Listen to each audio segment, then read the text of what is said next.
You got your phone there? Yeah, I did. Yeah, just On here. What's going on YouTube? Some Tai Chi players of the world. Tai Chi players of the world. This is nonsense that I just got from you. I'm gonna wait till after the Chi cast, considering where it came from. But yeah, Um, I go back to our earlier points. I go over to my dad's house this one time, and you got your phone there? yeah, hold on. Come on, Here. calm it down. There we go. There. We don't want pause. We just want no sound. There we go. All right. So yeah, I'm over at my dad's house. He's got all the weights and the workbench is out, the whole nine, and he's like, hey, do some presses here with me. And I'm looking at the bar, and I'm not thinking too much of it because it didn't look like there was that many weight or that much weight on it. Turns out it's this like 100-pound bar. So I picked the bar up, and I was like, oh, okay. All right, he's watching. Got to throw a few of them up. All right, put it down. That's my dad in a nutshell. 72. 73, I don't know. 1947, whatever that puts him at. Started the baby boomers. That's some good chi flow he's got there. He's got something. That's Right. that good southern, whatever that is. I have no idea. Apparently, he was always like that though. Back in the day, he would like put weights in his book bag and run around the neighborhood, and he was always working out. And the absolute nut. So I'll take it. Like you said, I'll take a little salt and pepper if it means I get 80-year-old well-defined muscles. Let's in Andrew Tallison's book, Cultivating the Chi, Civil and the Martial. Yeah. Along the lines of like practice Tai Chi for one day, you have results of one day. Practice for 1 month, you get results for 1 month. Practice of a lifetime, you get the results for the lifetime. And you know your dad running around with his weights in his school bag and all that, and here he is at 72, and he's throwing some weight up on the bar and making you look like, oh crap, like dad's out working me at 72. So Yep. something to be said for that saying, practicing Tai Chi. If you start practicing every day, by the end of it, you become immortal. That's it. I know my dad said, how is he, 780 years old, something like that? I don't know. He knew Charlemagne at one point. At least that's what he tells me. No, it's funny you say that as I was brief. That's a through line in Andrew Townsend's works, is that idea that you really have to put the work in order to make. But that's true in anything, right? Like if you want to be, like you make dream catchers, right? If you want to make really good dream catchers, you've got to put the time in and the effort and get the mentorship and all that kind of thing to make it work. Versus, what is it, the Kruger-Dunning effect, where you get beginner's luck, so you think you're an expert and you just roll off of that information from then on out. Yeah. He's definitely trying to tell you, no, this isn't going to work. But it's funny though. It's one of the reasons I actually like the Tai Chi Fit model, because it makes it accessible and it gets you involved to a degree for the layman. Like you have nerds like me and you that were just looking for this. But you with Tai Chi Fit, like anybody can just sort of grab onto it. And Townsend says that as well. Like anybody can pick this up. They just have to be willing to put the time in for it. And the only way you do that is if they enjoy it and all that kind of thing. And it's a positive feedback loop for most people. Then you get into, and I don't know much about it, but the essence of Kung Fu, no? Oh yeah. You know, there's no beginner luck with Kung Fu. There's definitely not beginner's luck with Kung Fu. There's a lot of twisted ankles and bumpy foreheads is what comes with that. When we're out like bow training, we've yet to have the big clunk where someone just takes it to the head. I'm sure it's coming, as I can tell, especially in your form. You're getting really good, and you're getting kind of bold, and yeah, your plunk moment is coming. You put that out there in the universe. I don't receive it. I'm not getting clunked. Maybe you will. You said it, not me. Especially not when I say it, because jeez, you've laid the whole the whole coronavirus thing at my door, haven't you? Yeah. I guess we're safe at the moment. We don't need to wear our face masks. No. Although, and so, oh God, the face mask thing. I don't even know where to get started on that, because the idea of so like there's two ways of looking at that, right? If you have like the clinical face masks, you can go one way or another with the safety of those things, but you are taking them off the shelves for the actual clinicians that need them. So what? So you can go to ShopRite, you know, and if you're using the cloth ones, one, like if you just made it, if you just like made it out of an old T-shirt, that's not much of a barrier to any kind of microbe. And two, you're breathing into this thing, making it moist, making it wet, which is the perfect atmosphere, the perfect environment for microbes to grow. So it's like you're wearing a petri dish on your face.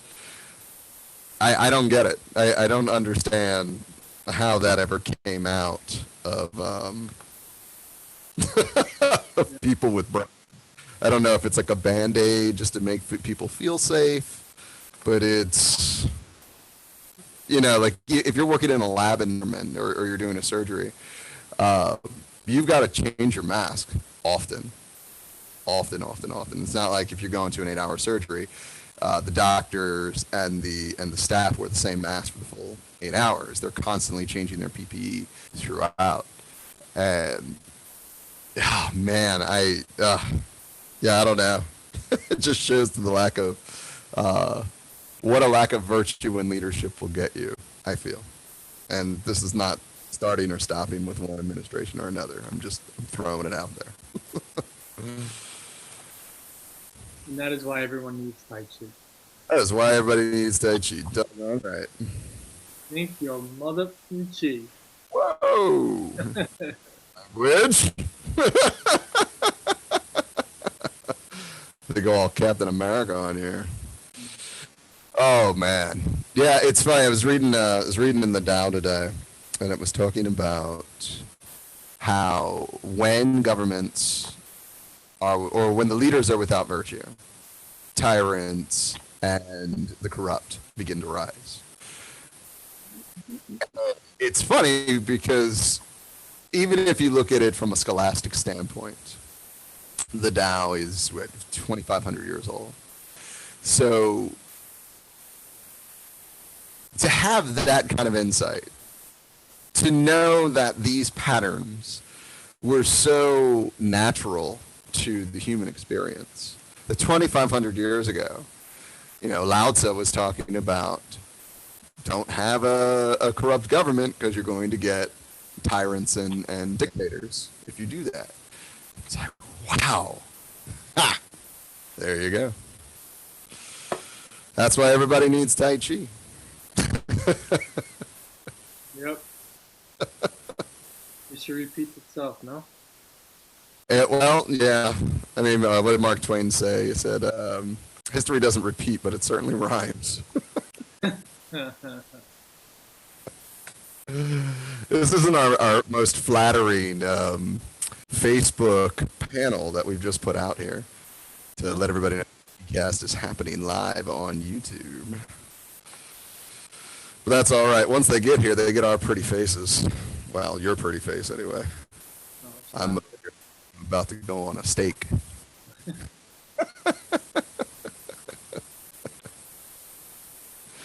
It is that question, Flake. So at what point are you no longer the good-looking young guy when you're the seasoned gentleman? When does that happen? Well, I guess to bring back up Mark Twain, though, it's age is mind ever matter. If you don't mind, then it doesn't matter. Yeah, yeah, absolutely. It's just I like that. you're not older or younger. It's just another level. Yeah, yeah. You know, it's funny since doing all this, all the exercise, all the tai chi, all the yeah, really living by the seat of our pants. I mean, you think back 4 summers now, where we were and where we are now, and I feel younger than I did when we started. You know, I don't know if I look younger, but I certainly feel younger. And I was thinking this, I forget where the other day. I'm like, at what point do you start feeling old? We were talking about my dad, and he's 72, he's 73, I think, and the man runs around like he's in his 30s, if not his late 20s.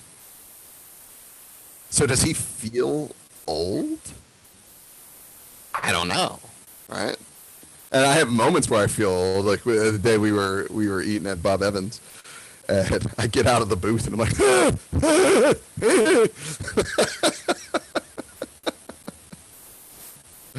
so yeah, my joints hurt sometimes, and my muscles are definitely sore, but I don't feel old all the time. Most of the times I feel pretty good. So at what point does that change, or does it not? Do you just, if you live that life well lived, you stick to the Tao, you cultivate your chi, do you then just, is that what the Taoists meant by becoming one of the immortals? Yeah, there's also like going back to Tai Chi. It's like where the mind goes, the chi flows, and where the chi goes, the body goes, or something along these lines. So I would imagine that it just goes back to your state of mind, and I think Buddha has something along those lines: is what you think is what you say is what you do becomes a habit, the habit becomes you, something along these lines. So yeah, it just becomes a state of mind. You see, even like people who are my age, I'm 34, and I'm getting old, and talking about old, and if you're talking about it, then you're thinking about it, and you're thinking about it, then you're telling yourself and programming yourself, conditioning yourself to become old. And then before you know it, you're on the ride of decaying instead of just constantly in bloom. So yeah, just be careful what you say. I absolutely agree. It's definitely a mindset, because there was so when I first got out of the army, I ended up being like the overnight security guard, or security something. I wore a suit, whatever that meant. For it was the Crown Plaza over there in Cherry Hill. That would mean on the weekends I would be bouncer for the bar, and they were having this. I want to say it was their 10th or 15th high school reunion, or 10th or 15-year high school reunion. So the people that were there were only about 5 years older than me at the time, and they looked so old, right? They were your age, but back then, right? And maybe actually a little younger now that I think about it. Wow. And to look at you, I don't think of you in any way other than you're a young guy, right? The way you look. But to look at these folk, they all looked like, man, I would have thought they were all in their late 40s, early 50s, the way they came off. And I hear what you're saying. Like, I look at my peers at my age, and they're not taking care of themselves. They're run down. A lot of people are overweight. They're not cultivating anything internally at this point, other than lots and lots of beer. And I am not opposed to that. I'm just saying you gotta add a little more to the mix. And I remember talking to one of my friends, and he was like, "Oh man, I'm 30. I think he was at the time 38, 30, 37, something like that. But he's only 2 weeks older than me." And I was like, "Dude, I'm the same age. Like, I'm right behind you. You have no excuse to have let yourself go that way." You know, uh, when DDR and I have gone to these fitness conferences, you literally cannot tell how old anybody is because everybody's in shape and everybody's moving and grooving and they have all this excited energy.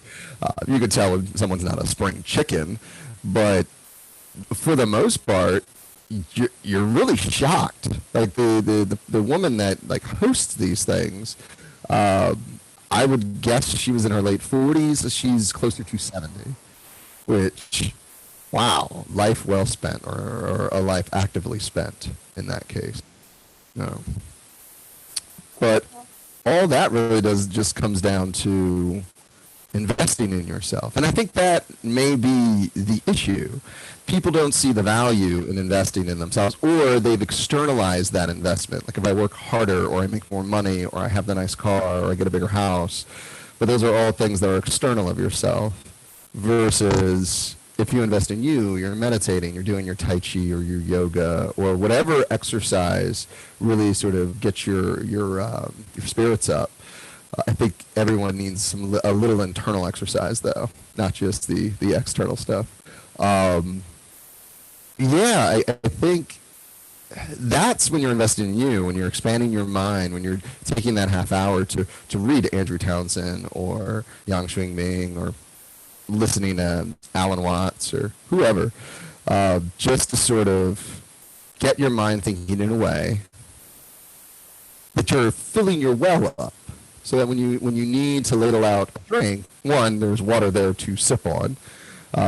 Just for example, we both shot Mark Twain quotes out within 2 minutes of each other because your well is different, but you've got plenty of stuff in there, and that's important in the grand scheme of things. So what are your thoughts on that? How should one invest in themselves?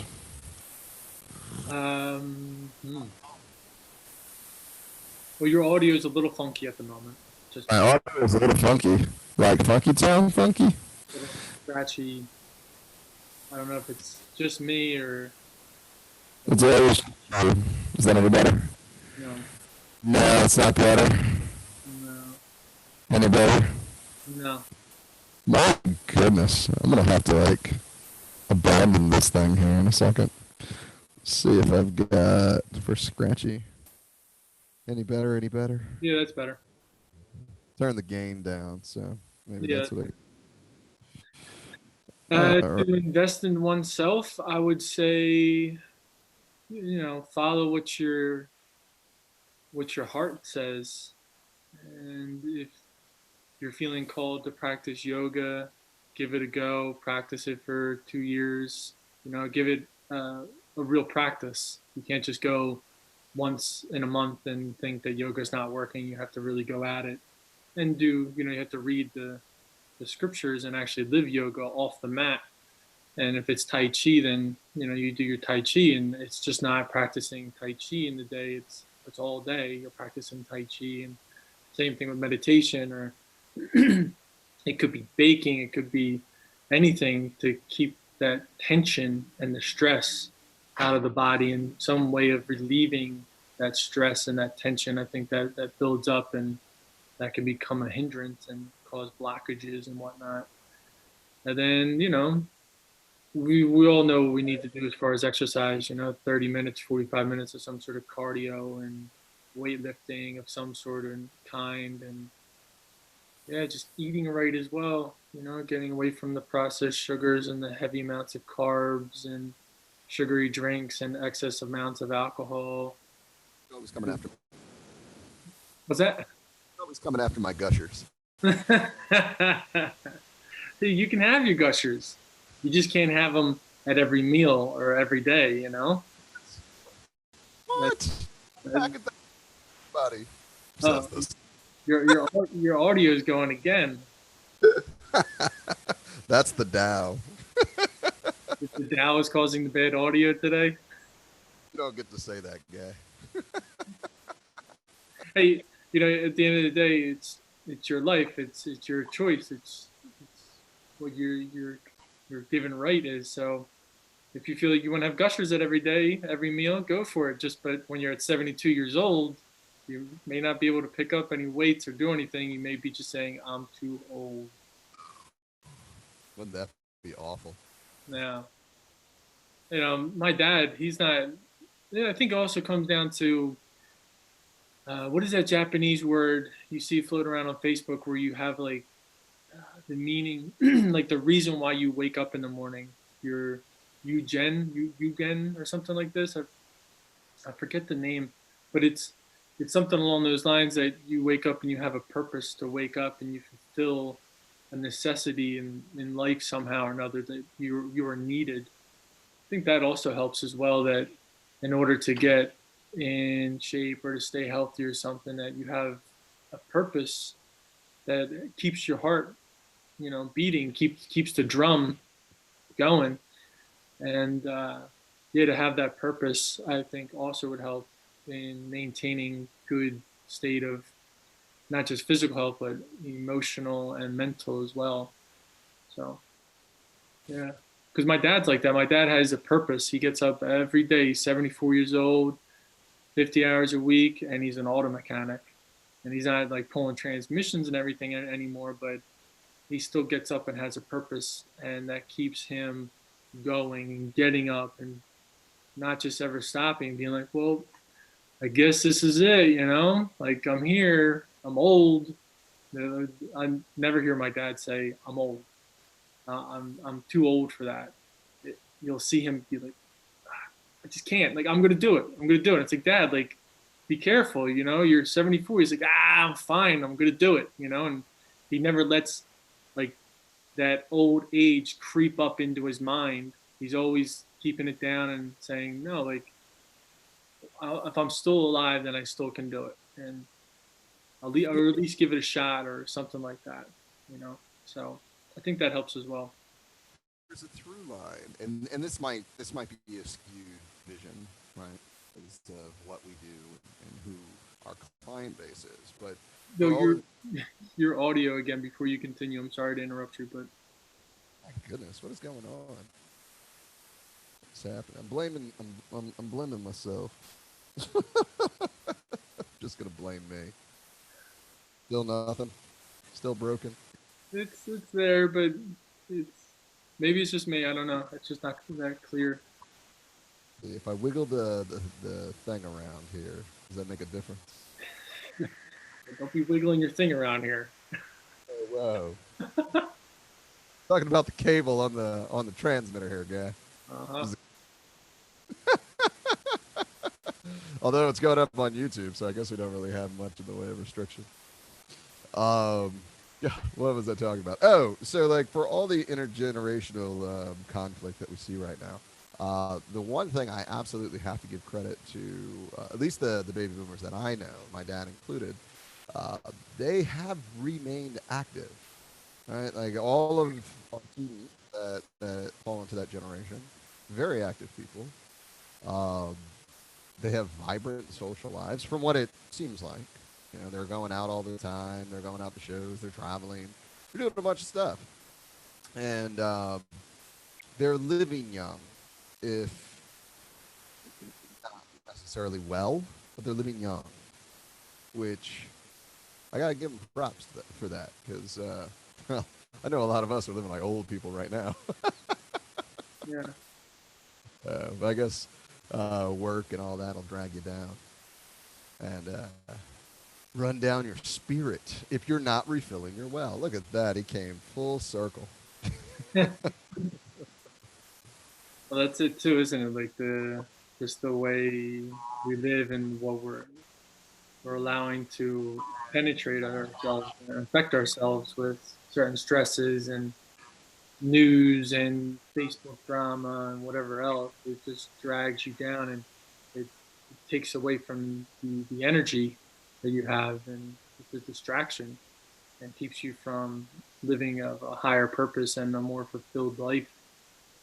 and your well dries up, Yeah.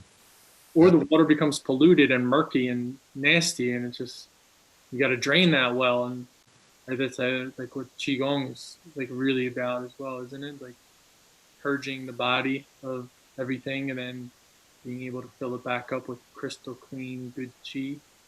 sure, sure. I mean, that's keeping the flow going right there. You're not constantly moving your water, or in this case, your chi. Uh, then it gets stagnant and it becomes diseased, and it gets the mosquitoes and the pestilence and the cholera. Versus if it's constantly moving and swirling and renewing itself, you're good to go. It's always good to bathe. You know, keep it moving. Kind of how that works, right? Body in motion stays in motion. Yeah, yeah, for sure.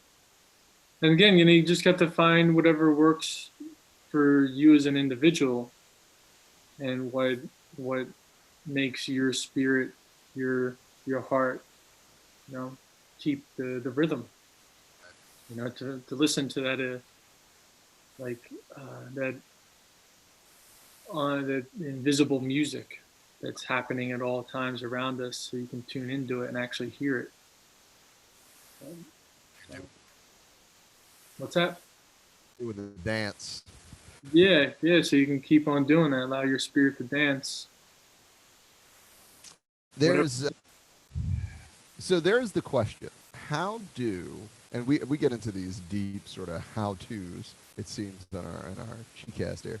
Uh, how do, because I think it really comes down to people just being intellectually honest with themselves, right? Like if you love Squirrel Girl, then you need to really love you some Squirrel Girl to be happy, right? I know that's random, but so be it.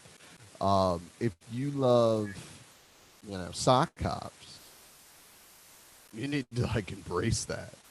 Um, but that's really what it comes down to. Like people do a lot of things that they think they should do, things that they're told to do in order to obtain happiness or fulfillment or enlightenment or whatever.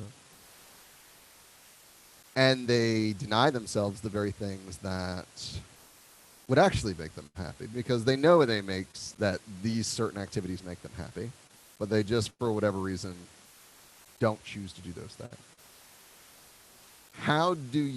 What would be your advice to someone to become that intellectually, personally honest person and pursue the things that they actually love instead of the things they're told they're supposed to love? Hmm. I guess I would you first off that like I tell myself at least that life's short, so live it up. Whatever is making you feel happy, then that's worth $1 million. So what if you have $1 million in your bank account, yet you're miserable? That $1 million is worthless. So to really chase after whatever is going to give you that good vibration, to go with it and realize that it doesn't matter. It doesn't matter what people think. It doesn't matter what people say, and it also doesn't matter like what you're feeling inside.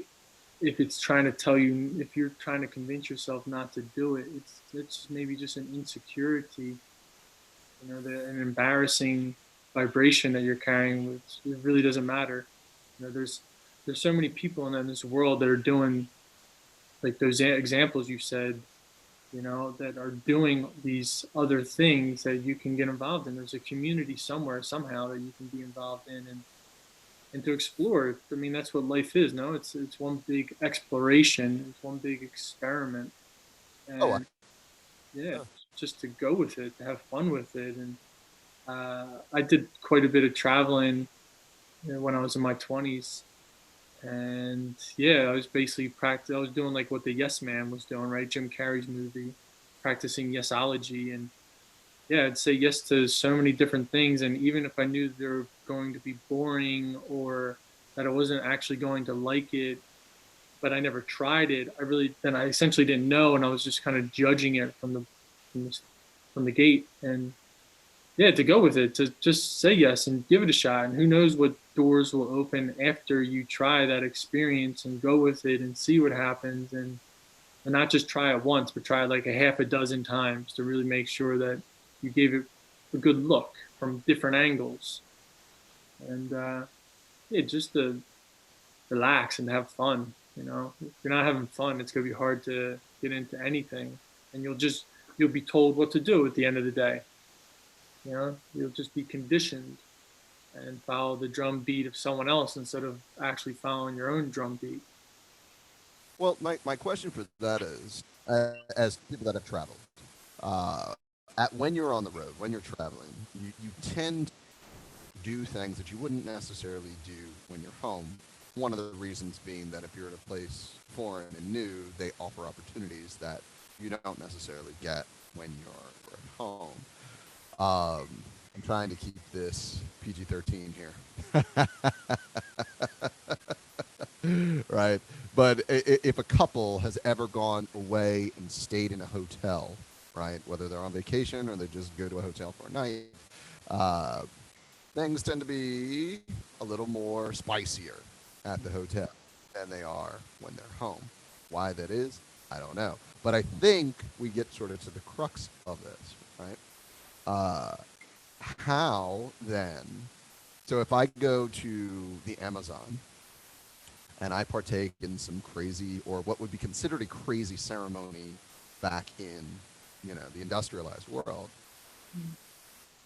how do I then take that bravery from the Amazon and export it back into 7-Eleven?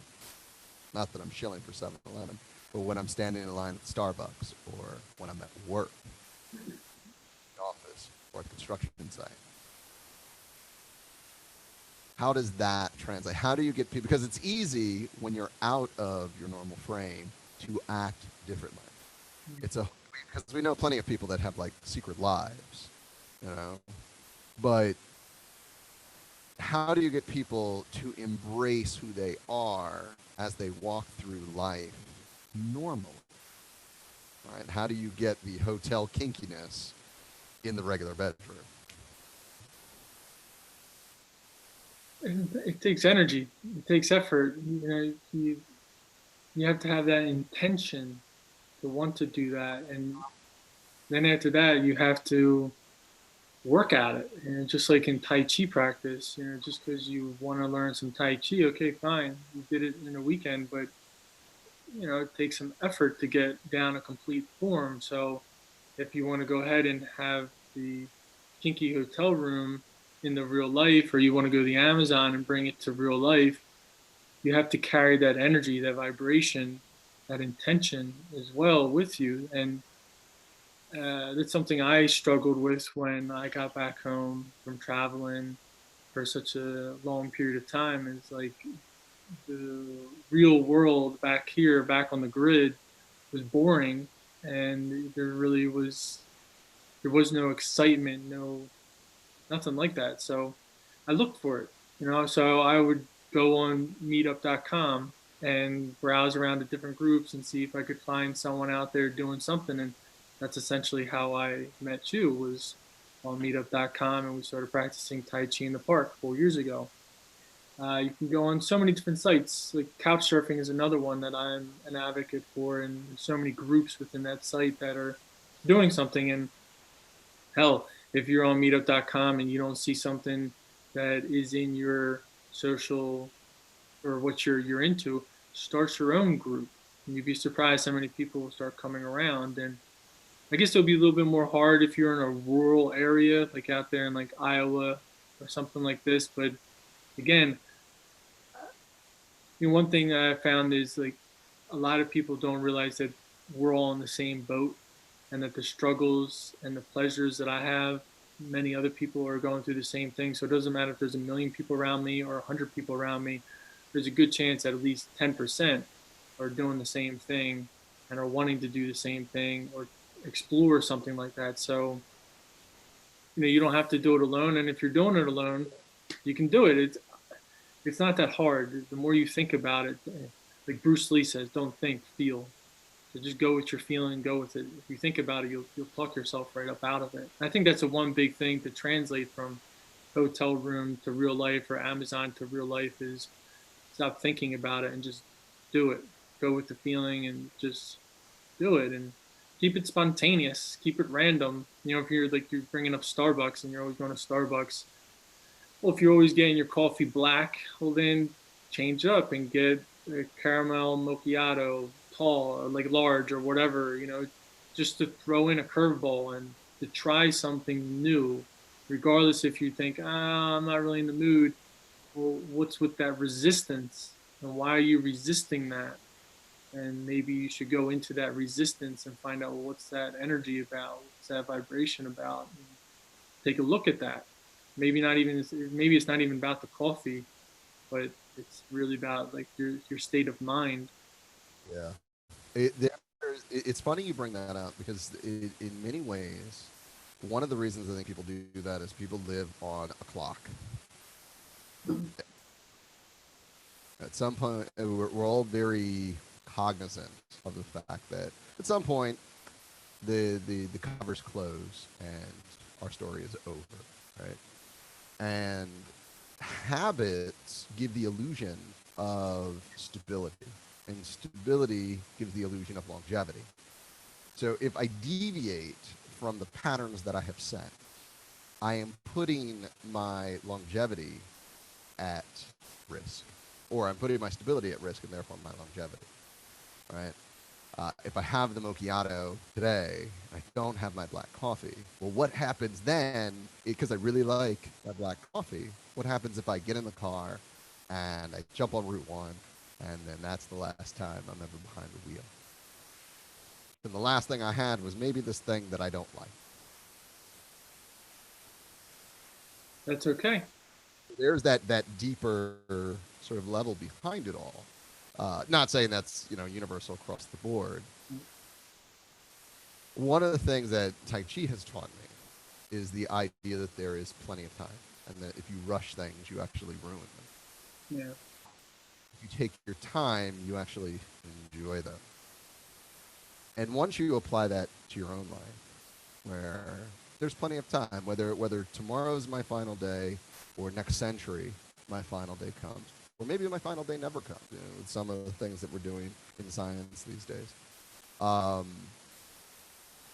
It doesn't matter because it's all just plenty of time. Socrates, the night before he was supposed to be executed, a couple of his students actually break into the jail to try and get him out, and he refuses, saying, I'm a citizen of Athens. Athens has damned me, and therefore I will follow what Athens wants. And they're like, well, what are we supposed to do? And he's like, well, let's sit and chat and talk and learn. And they're like, yeah, well, you're going to die tomorrow. Well, then that means I have until tomorrow to learn something else. Wow. Yeah. Making the most of everything. And he ends up giving, one of the great speeches, one of the great final speeches in history. But beyond that, that is sort of the attitude. And I think he was 74 when he died. So of unnatural causes. So that mindset of there's plenty of time, there's always more. Whether I'm drinking from the well or not, there's always more water in the well. So I may as well lap it up, even if it is my final goal. Yeah. How does that? How do we get that into the zeitgeist? That's really the question. Like, share, and subscribe. That's how.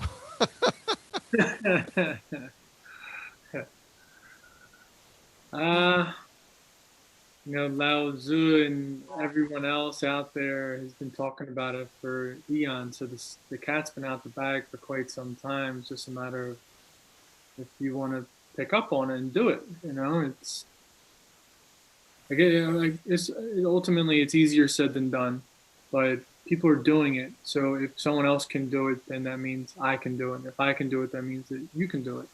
And if you can do it and I can do it, that means that we can do it. So sky's the limit. We create our own reality. We create our own society and the way we want to live life and what we deem to be legal and illegal. It's all dictated by ourselves, or unfortunately, maybe someone else who really is set in their ways and doesn't allow that, and makes you think twice before what you say, whatever kinky habits you have in a hotel room. It's all going to the hotel room now. Yeah, but in order to get that into society, I think you're seeing it more and more. People stepping out uh, and making their own stand in their own groups, regardless of what anyone has to say or think about it. And it's out there. People are doing it. They're going. Counterculture is thriving in that manner. So I agree. again, that's what it goes into. Like you can look into any of these groups and they're there. So you're not alone in that voyage of self exploration or whatever keeps that drum beat going. There's so many people out there doing it. There's 8 billion people on this planet. There is probably literally 100 million people who like what you like, and that's probably on the low side. Even if you're one in a million, that's 8,000 of you somewhere on the planet. Yeah, people. I remember I was in California and I was on this train, and this guy was dressed up as a furry. You know what furries are? Right, those furries, the guys who dress up as like these animals and like make believe fantasy animals and everything. And I asked him, I said, "Yo, what are you up to, man?" I just came back from the United Furry Convention for the United States. Like, you did what? And yeah, sure enough, he was at this furry convention for a few days where people were dressed up as furries, and that's what his thing. And he was wearing it in public on the train, and that was it. And I thought that was pretty cool. Like, yeah, man, go do your thing. Go get your furry on. You're not hurting anyone. You're not hurting anything. So live and let live. Yeah. Funny thing is, New York, that wouldn't even have caught a second glance. Yeah, that's what's unique about New York and the swag that people have up there and the lifestyle that people get into and the groups and everything. And if it's happening in New York, it can happen anywhere.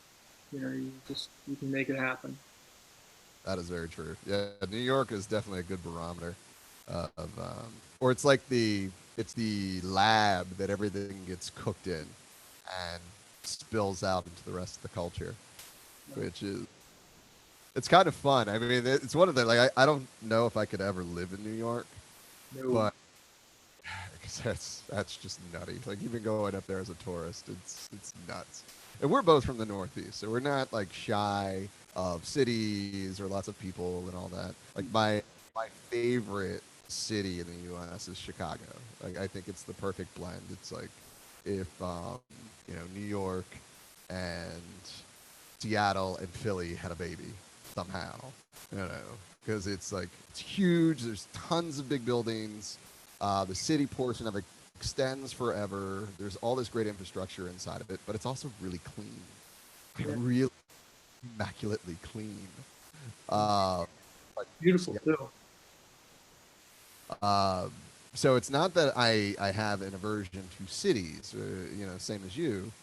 It's I don't know. New York is just it's way too much. I don't understand how anybody does that on a normal basis.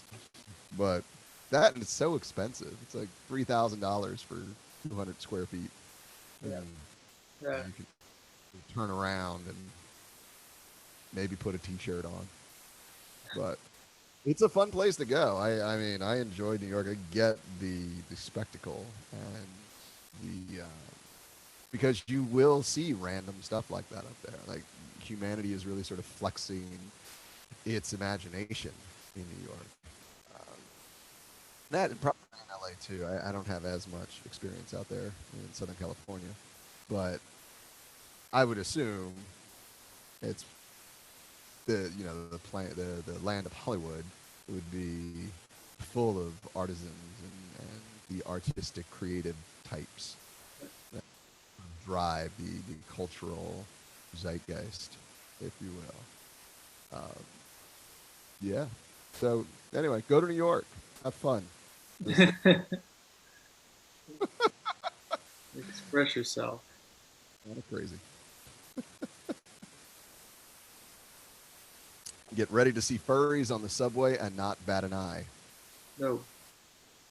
Well, it's nice that what I find though is, yeah, okay, like don't bat an eye, and hopefully the person's open to it, but to engage in that person, go up and introduce yourself and say hello, how are you, and what are you up to, what are you into, what's going on with that, and to learn about what other people are into, what they're up to, and not to be scared or judgmental about it or anything of the sorts, but just to go there with an inquisitive mind and be curious about, what are you doing, and yeah, it's a good learning experience. Oh yeah, yeah, I agree. I've met some incredibly interesting people, really all up and down the Northeast corridor. Yeah. I mean, Philly, just jump on the L for 10 minutes, and you're gonna meet some interesting people. um, but I love that variety. That diversity is more than just gender and identities and all that kind of thing.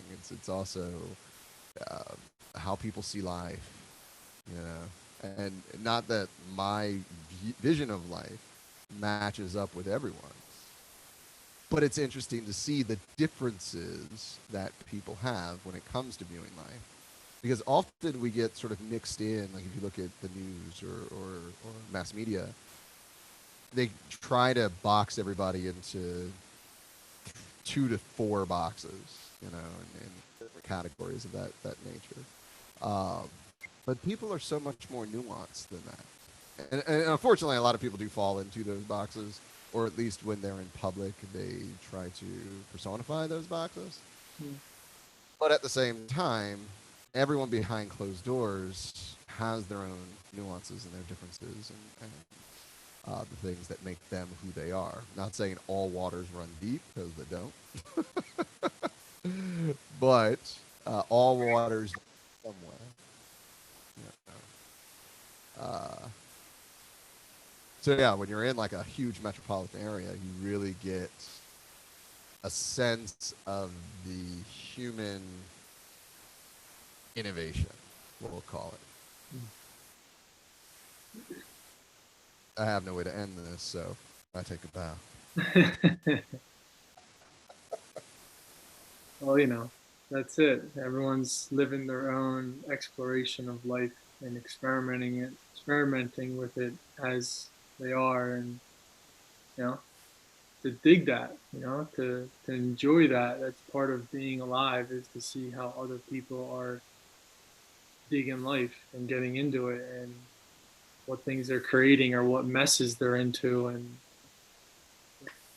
they can help you or you can help them, and enjoy the ride at the end of the day. So, Put into a box. intuition here, or some inspiration. I have to ask this of you. Is the reason that people don't step out of line is the fear of failure?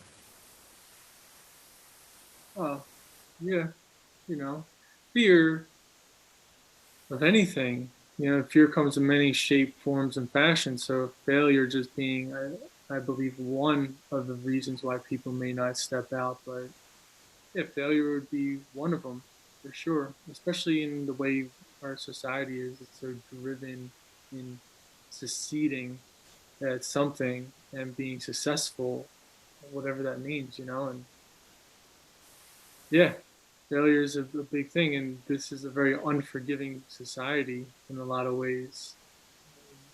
No, you're absolutely right. 1,000 good deeds can be tossed on the execution of one bad. Yeah. You're for the bad stuff that you do. Mm. And I say this as someone who has like not voted for people because of things they did 20 years ago, right? Mm. And yet at the same time, people in so that's an interesting dichotomy, right? So there are certain people, like if you voted for the Iraq War, I will not vote for you, right? Period. Right. Now we're way away from that, so there's less and less of them still in Congress. But there is one running for president right now, and I'm sorry, but it cost me too much. I'm not going there. But that happened 20 years ago. Now, give me a student who did something terrible 20 years ago. I wouldn't care one iota about that. Right? I'd still teach them, befriend them, guide them. I would have no problem with that. So, what then is the difference in that nuance? Well, it's I think a very personal subject matter for someone like yourself. So that makes a big difference. It's difficult, right? Like if like they physically you change like every 6 years or something like that, or 7 years, every cell in your body dies and rejuvenates. Besides something like the neurons in your brain, right? So yeah, like literally 20 years ago, that person has died and been reborn 3 times at least. Right. So people change, not completely, but they do change in a lot of sense. And if someone like that who voted for the Iraq War, if that person came out and said, I was wrong, I made a mistake, I'm sorry, that was, not the best judgment. If they own up for it and at least say that they made a mistake, there's a big change there. So that maybe doesn't sway your viewpoint on the situation. But no one really owns up for Yeah. stuff like that, and really says, yo, I fucked up. Like I voted for that and that was wrong. I made a boo boo and I apologize for that. And I don't want to repeat that mistake again. And since then, I've made some other changes in my life as well because I realized if I was wrong with this, then I could be wrong in some other things. But Yeah, I think you're absolutely right on that because the student that or the new person or whoever that made a mistake 20 years ago, if they're showing up at our doorstep, they are looking to make a change or they've made enough changes to a degree that they are like, all right, the choices that I have made have now led me to your door. yeah. The unapologetic, yeah, I did it and I do it again. There's no change there, which is really unfair to our politicians because it's almost like they're not allowed to evolve as people. No. Anytime you change your mind, it's seen as weakness. Granted, the way they do it, it tends to very much look like weakness. Like when John Kerry was like, "Yeah, I voted for the Iraq War until I voted against it." What? Yeah. Versus, say, like a Tulsi Gabbard, who came from a very traditional, very conservative home, very religious home, said a lot of bad things in her early 20s about the LGBT community, grew as a person, and is now one of the biggest supporters of the LGBT community. So it's hard to hold what she did back in her early 20s against her because of all of the advocacy that she's doing now. Okay. Right. So yeah, I think you hit that right on the head. Actually, like, have you changed as a person? Are you different, or can we expect you to do the exact same thing regardless of how long ago your mistake may have been? Ultimately, too, the actions speak louder than words, and if you're able to verbalize it, that is an action, right? You're at least able to say in a sincere sense. But if you go ahead and like that woman you're speaking about, and you're making literally an action of a change, then where's the forgiveness, and allow a human to be a human. We all make mistakes. We all got skeletons, and let ye without sin cast the first stone. No, I mean, I have no freaking stones to throw. Oh, Jesus. Oh, I know, right? Like, I got enough. Listen, yeah, I got enough skeletons in the closet. Not even that, just scars alone. Or, but here's the thing, right? I was on because everybody's bored, right, on Facebook now, and all these fun memes are coming out. And one of my former coworkers shares this thing, and it's like 20 things and they're like, only count the ones that you haven't done out of these 20 things. And there's things like uh, going skydiving, uh, skinny dipping, getting arrested, getting drunk, doing stuff like that. And some of it was very tame, some of it was risque. And people were coming back with like 12s and 15s, and I had a 3. Well, Uh, it's interesting though. Like, how many people are actually being honest with themselves, right, right. you know, and actually saying, yeah, like I did some fucking weird, fucked up shit, or I've stepped in dog shit more than once, and I don't think many people own up for a lot of things. Yeah, there's truth to that. Well, here's the thing: it was kind of anonymous. You didn't have to divulge that by which you were, admitting to. You were just admitting to a number, right? So when all the numbers are 12, 10, 15, and then two people show up with like a 5 and a 3, well, some of us were players in this life, and some of you were watching us play. Because there was the thing like, have you ever been on TV? Right, that was one of the things that was on the list. Well, you and I have been on TV, right? So that goes away. I don't know if you've ever skydived before, but I did that once in Germany, which was a lot of fun. Um, I'd probably do it again Oh hell yeah! under the right circumstances.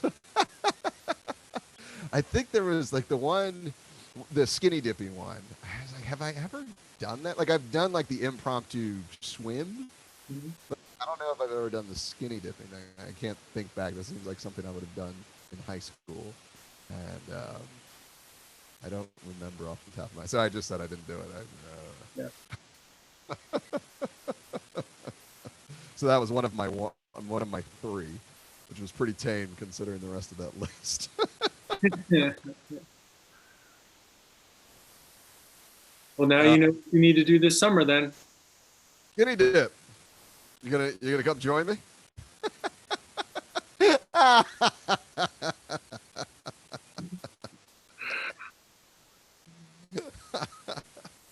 I guess it'll be after a Tai Chi session, and we'll just jump into the Delaware. There you go. Yeah. There you go. Speaking of which, we gotta go. We gotta get some kayaks and Yeah. kick off from where we practice on the Delaware at the Glenport. They sort of float around over there, drift over to Jersey. Uh, the Sojourn, if it's still on, I would absolutely. I'm gonna look into that because it's in June. I think in the end of June. So there's a possibility it may get pushed back because of all this. But yeah, the idea. I don't know if I want to do all 10 days going into it right out of the gate, but 3 or 4 days out there, just floating along, going down the river. That sounds like. I think I got access to a canoe, a 2-man canoe. And I'm sure if we Google it, we can find campsites along the Delaware up in Delaware Water Gap, and we could just do it on our own if it's not on, or do it with a group. Whatever it is. Let's do it then. Well, yeah. I mean, if we've got enough gear, right, and because like some of the kayaks that I've been looking at, they're weighted or rated up to I think 350 in weight. So I mean, for me, that's an extra 150 pounds worth of gear that I can bring. Right. That's a lot of freaking gear. I'm just saying we have options. Yeah, for sure. Ushers have to go somewhere. Uh, so, yeah, I mean, if we were to take our own stuff and just sort of drift, Yeah. we could find clearings and just hop on up, set up camp for the night. Yeah. Easy enough, I think. Yeah. Well, you've got a lot of time under your belt. You've gone off into the woods and lived and yada yada. I mean, I used to do that in the field, but that's a little different. Don't worry. I'll take you under my wing. Ah, so we can go get that number down to 2. Yep. All right. Well, it looks like we are at the end of our Chi-Cast hour. Yep. Any last words for the audience at home or wherever they might be? Live it up. Enjoy your day. No. Don't let the quarantine down. Can't expand the world, expand your mind. Ooh, have a catchphrase right there. Hey. That's right. Cool. Hashtag UC SR TM circle C circle R. I need a shower. I meant to shower before we got started, and time got started slipping away. And I was reading Andrew Townsend and picked up this new book that once I get through it, it's actually really short. It takes about Amazon or Kindle said about an hour and 30 minutes to get through it.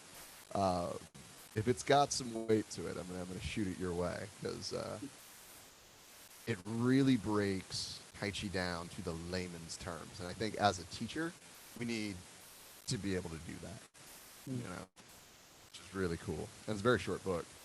So if it's got some weight, I'll let you know. Right on. Appreciate that. Thank you. I don't like how you're catching up to me in my library. I got to read more now. You're always making me be better.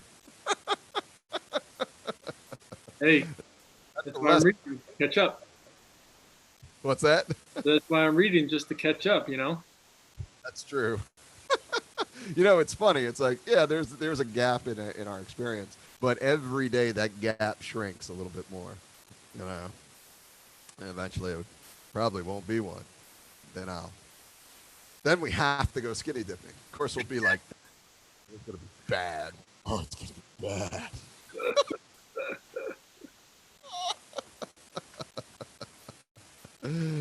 All right, everybody, we're gonna cut this Chi-Cast.